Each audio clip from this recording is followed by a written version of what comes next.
आज माझ्या घरामध्ये गुड न्यूज आहे। माझी जी रेस्क्यू केलेली कॅट आहे चिंकी, तर तिला पिल्ल झाली आहेत। आता सध्या एकच पिल्लू झालंय तिला, एकदम तिच्यासारखंच आहे बघा ना, किती क्यूट आहे।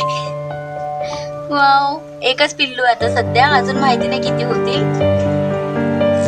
आणि हे आहे चिंकीचं दुसरं पिल्लू, पूर्ण व्हाईट आहे, डोक्यावरती थोडं त्याच्या ब्लॅक आहे आणि ती त्याची शेपूट आहे ना ती थोडीशी ब्लॅक आहे।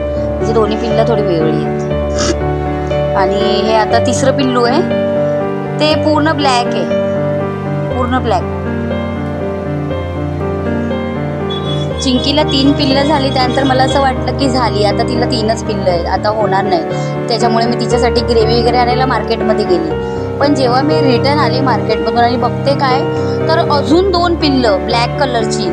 मी एकदम शॉकच झाले की चिंकीला 5 पिल्लं झाली आणि 5ही पिल्लं खूप छान आहेत, खूप क्यूट आहेत। इतकी छोटी छोटी पिल्लं आहेत ना बघायला, म्हणजे खूप छान वाटतं त्यांना बघण्यासाठी। मी माझ्या लग्नाच्या आधी पण खूप मांजरी पाळायची, म्हणजे मला मांजर खूप आवडते।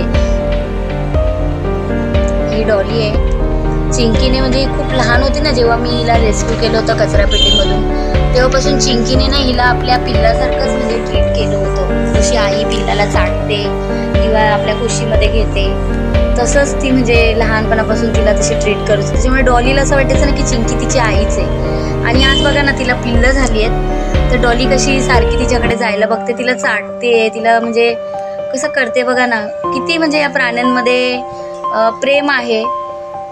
याच्यावरून आपण अंदाजा लावू शकतो की आपण माणूस असून आपल्यामध्ये इतकं प्रेम नाहीये, आणि ही प्राणी आहे म्हणजे यांना बोलता पण येत नाही, पण ह्यांच्यामध्ये किती प्रेम आहे की एका आईची पिल्लं पण नाही आहेत ती। चिंकी वेगळ्या म्हणजे मांजरीची पिल्लू आहे आणि ही डॉली पण वेगळ्या मांजरीची पिल्लू, पण किती प्रेम आहे दोघींमध्ये। मी खूप आतुरतेने वाट बघत होती माझ्या चिंकीच्या पिल्लांची, आणि आज फायनली माझ्या चिंकीला 5 पिल्लं झाली आहेत। मला खूप आनंद झालाय। माझ्या घरामध्ये म्हणजे 5 मेंबर वाढलेत आता। टोटल माझ्याकडे आता 8 कॅट्स आहेत, 5 पिल्लं आणि चिंकी, डॉली आणि बंकू, आणि 3 पिल्लं तर पूर्ण बंकू सारखी ब्लॅक ब्लॅक दिसत आहेत मला।